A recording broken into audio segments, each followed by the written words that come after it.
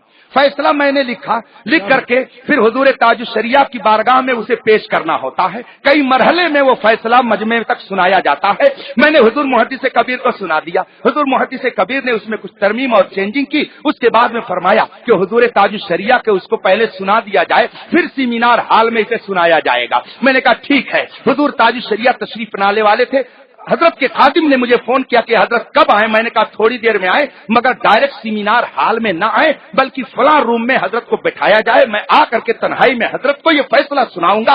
حضرت اوکے کریں گے، اس کے بعد میں یہ ہال میں سنایا جائے گا. حضرت تشریف لے آئے، مجھے بلایا، میں اندر گیا اور میں نے 3 صفحے کا جو فیصلہ قربانی کے تعلق سے لکھا تھا وہ سارے فیصلے میں نے ایک ایک کر کے سنائے. اس میں ایک فیصلے پر حضرت نے فرمایا اسے پھر سے پڑھیے. میں نے پھر سے پڑھا. حضرت اگر فرما دے پھر سے پڑھیے تو سمجھ جائیے کہ معاملہ کچھ یہاں پہ ضرور ہے، اور ہماری نگاہ وہاں تک نہیں پہنچ سکی ہے جہاں پہ حضور تاج الشریعہ پہنچ گئے ہیں.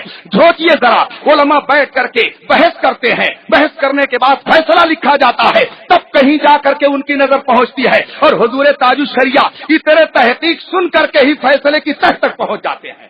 اور یہ ایک ہی نہیں واقعہ ہے، نہ جانے کتنے واقعے ہیں میں بیان کر سکتا ہوں. یہ بالکل تازہ بات ہے جو میں آپ کو سنا رہا ہوں. حضور تاج الشریعہ نے فرمایا اس کو پھر سے پڑھیے. فیصلہ کیا تھا وہ بھی آپ سن لیجئے کہ اگر کسی سنی صحیح العقیدہ نے بینک قائم کیا قربانی کے لیے جہاں پیسے جمع کرائے جاتے ہیں، اور یہ نہیں معلوم ہے کہ قربانی کون لوگ کرتے ہیں، تو ایسے سنی کے بینک میں قربانی کا پیسہ جمع کرنا بھی جائز نہیں ہے.